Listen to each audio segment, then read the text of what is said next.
Most people think they know who AJ is. They see the highlight reel knockouts, the devastating power, and the world titles. But the truth is the world has only seen the surface. While the public is focused on the fighter, Joshua has been quietly building something far more dangerous, a global empire. As of April 2026, his net worth is estimated at over $261 million. And that empire doesn't just exist on paper, it moves through the streets of London, behind the wheel of a Rolls-Royce Phantom, a silent reminder that this is no longer just a fighter, it's a brand in motion. In this video, we are going inside the empire he commands, the high-stakes deals, the luxury assets, and a heavy price paid for total dominance. The gold belts and private jets are merely the shimmering surface of a story defined by extreme, gravity-defying highs and devastating, personal lows. This is the definitive journey of the gladiator in the Hugo Boss suit, a story that begins not in the sterile environment of a modern gym, but in the red, sun-scorched dust of West Africa. Before we step inside the empire, make sure to like, subscribe, and turn on notifications, because this is where the Real story begins. Born in 1989 to Robert and Yetta Joshua, the boy known as Femi was built for resilience from the very start. His heritage is a potent blend of Nigerian grit and Irish lineage, a duality that has defined his global appeal and provided him with a unique cultural versatility that allows him to navigate the boardrooms of London and the markets of Lagos with equal ease. At age 11, his life took a formative, life-altering turn when he was sent to the Mayflower boarding school in Iken, Nigeria. This was no ordinary educational institution. This was where he learned the Mayflower Way, a rigorous military-style philosophy of no excuses, only results. When his parents divorced in year 7, he returned to the council estates of Watford, England, but the iron discipline of Iken remained his invisible foundation. However, that discipline was nearly extinguished by the lure of the streets. Before the world titles and the global fame, Joshua was a bricklayer on a collision course with a prison cell, a young man searching for direction in all the wrong places. In 2009, he found himself behind the bars of Reading Prison, an experience that provided a terrifying glimpse into a life wasted and the stark reality of lost freedom. By 2011, his career was almost over before it truly began. During a routine traffic stop in his Mercedes, police discovered 8 ounces of herbal cannabis. Facing a potential 14-year sentence, he stood at a terrifying crossroads that would define the rest of his life. He chose the ring over the road, pleading guilty and dedicating every waking hour to the sweet science.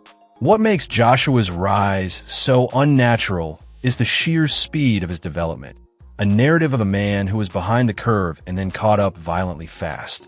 Most heavyweight legends begin boxing as children. Joshua didn't step into Finchley ABC until 2007, at the age of 18, a late starter by any metric. His discovery phase was characterized by a violent, explosive learning curve. He wasn't a natural stylist. He was a powerhouse learning on the job. Yet, within just 3 years of picking up a glove, he was winning the ABA championships and competing at the World Championships. This violent acceleration meant he arrived at the 2012 Olympics with a fraction of the experience of his peers. His gold medal victory in London was not just a win. It was a miracle of condensed development, one under immense, suffocating pressure as the home favorite, leading to a professional debut in 2013 that set the stage for a total heavyweight takeover. His career is a trilogy of evolution, marked by spectacular triumphs and humbling public setbacks. The first act was defined by raw, terrifying power, the clinical 2-round demolition of Charles Martin for his first world title in 2016, and a legendary 2017 fight of the decade against Wladimir Klitschko. In front of 90,000 screaming fans at Wembley, Joshua climbed off the canvas in the 6th round to deliver the uppercut from hell in the 11th, retiring a legend and unifying the heavyweight division. Under the tutelage of Rob McCracken at the Sheffield EIS, Joshua developed a style based on the classic British amateur manual: upright, jab-heavy, and methodical.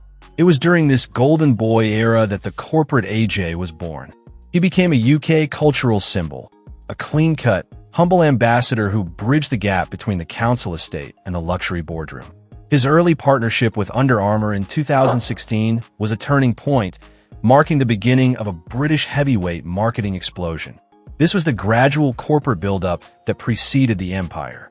But with the crown came the heavy burden of expectation, turning a hungry, smiling challenger into a guarded, calculated champion who felt the immense weight of a nation's hopes on his broad shoulders. This period saw him transition from an explosive hunter to a safety-first technician, a shift that maximized his longevity but occasionally diluted his ferocity, leading critics to label his persona as too polished or robotic. The second act of his career was one of profound adversity and painful rebuilding.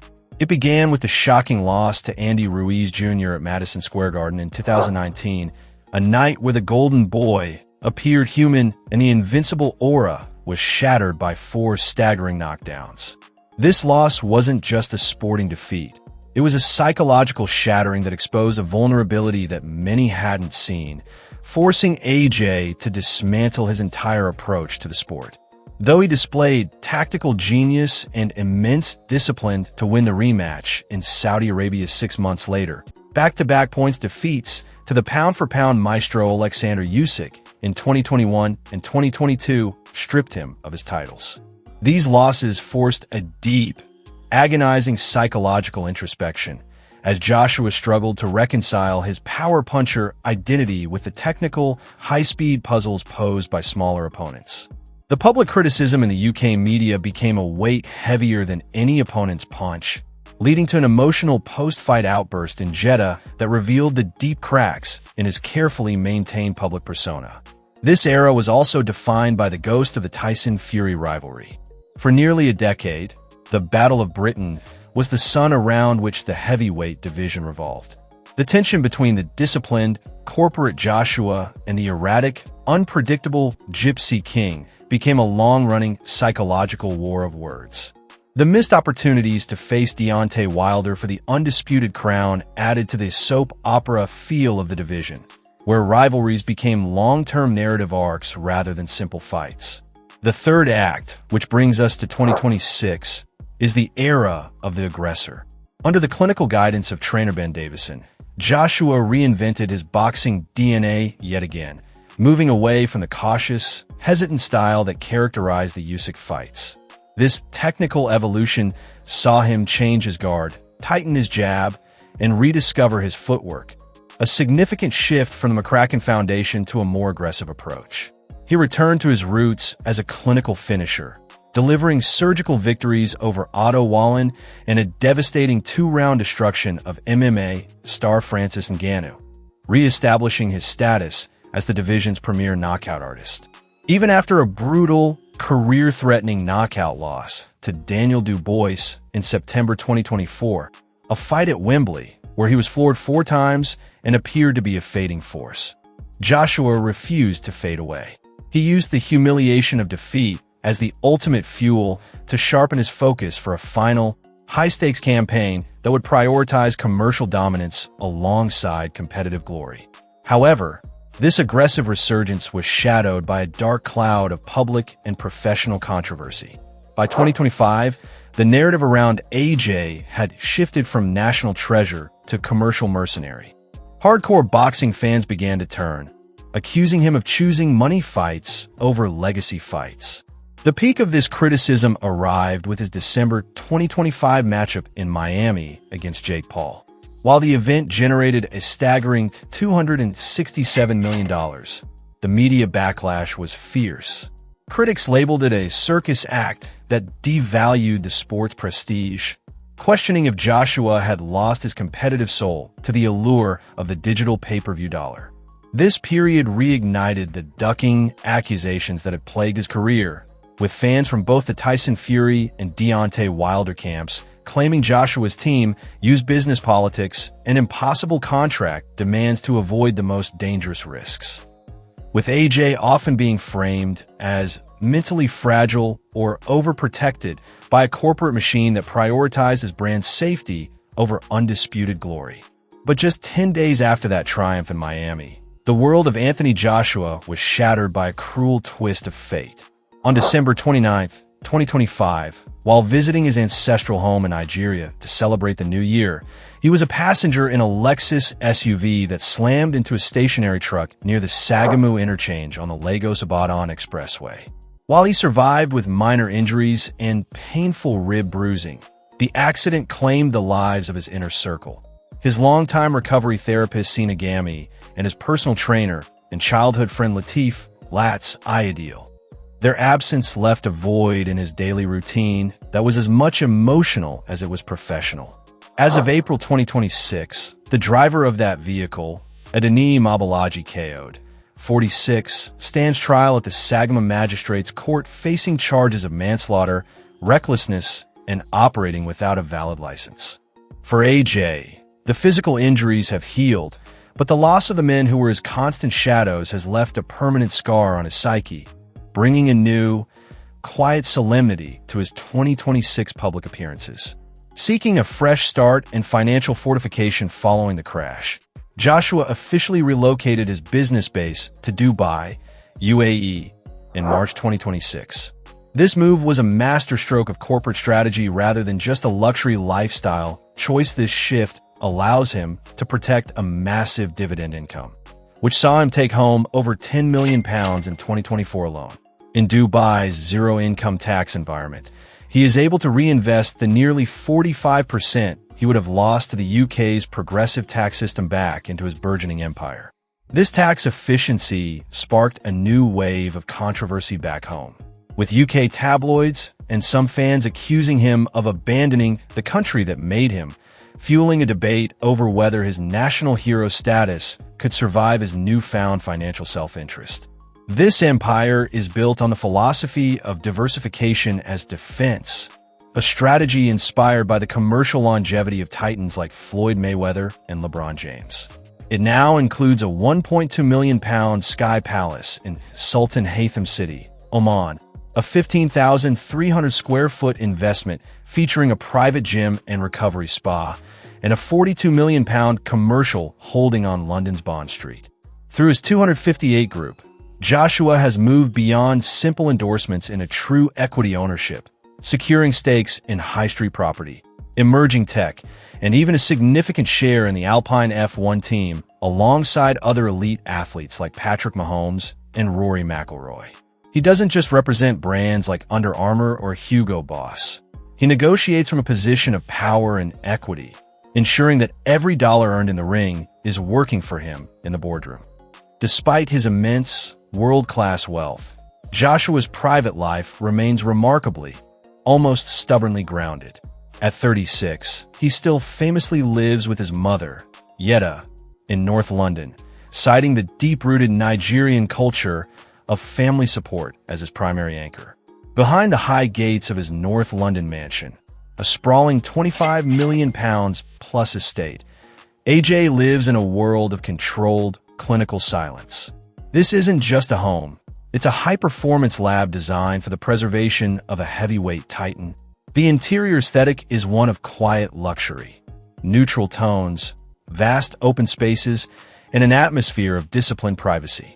The centerpiece is his private performance wing, featuring a gym that mirrors a professional sports facility, complete with hyperbaric recovery chambers, cryotherapy ice baths used at dawn, and specialized physiotherapy rooms. This duality of grit and opulence is most visible in his approach to travel and status, almost exclusively via private charter jets. He is rarely seen without a luxury timepiece, often a bespoke Patek Philippe or an Audemars Piguet that signals his membership in the world's financial elite. Yet, his designer wardrobe, dominated by his Hugo Boss partnership, remains understated, favoring clean lines over gaudy logos, reflecting a stealth wealth philosophy that prioritizes substance over flash. Nowhere is this status more apparent than in his garage. For Anthony Joshua, every machine tells a different chapter of the story. The Rolls-Royce Phantom isn't just about luxury, it's authority. This is the car that arrives silently, doors opening like a statement. The heavyweight king has entered the building. The Rolls-Royce Cullinan is something else entirely. Armored comfort, built for movement without compromise. It's the vehicle of a man who operates like a global asset, not just an athlete. But the most personal piece? The Range Rover SV autobiography. Customized with his family crest and subtle boxing details, it's less about status and more about roots. A reminder that before the millions, before the belts, there was Watford and a young man trying to find direction. Then comes the contrast. The Mercedes-Benz G-Class. Raw, aggressive, instantly recognizable. This is the celebrity side of AJ. Loud without saying a word. And the Jaguar Lister? Sleek, understated, calculated. A reflection of the evolved fighter. More measured, more precise. Because for Joshua, these aren't just cars, they're symbols. He often says, when a girl gets with me, she ain't just marrying me, she's marrying my family. Emphasizing the communal nature of his identity. His son, Joseph Joshua, born in 2015 to dance teacher Nicole Osborne, remains his greatest motivation and his clearest why. He is famously protective of JJ, shielding him from the violence of the ring and the toxic volatility of social media. He has expressed his wish for his son to become an accountant or a businessman so he can understand the numbers, not the pain. He often notes that JJ lacks the killer instinct born from a tough upbringing, seeing this lack of hunger not as a weakness, but as the ultimate victory of his own parenting. Ultimately, the story of Anthony Joshua is one of a man who has mastered the art of the pivot. Whether he is moving his residency to Dubai to outmaneuver the taxman or adjusting his guard to survive a world-class onslaught, his ability to adapt and reinvent himself is what truly separates him from his peers. As 2026 progresses, he stands at the pinnacle of athletic and entrepreneurial success, a $261 million testament to the fact that an iron will is the most valuable asset a man can own. He has proven that it is possible to be both a savage within the ropes and a sophisticated strategist outside of them, carving out a legacy that will be studied by aspiring champions and business leaders for decades to come. He has transformed himself from a troubled teenager into a global icon and a symbol of modern Black British identity, proving that while a punch can shift an industry, it is the mind behind the punch that builds the empire.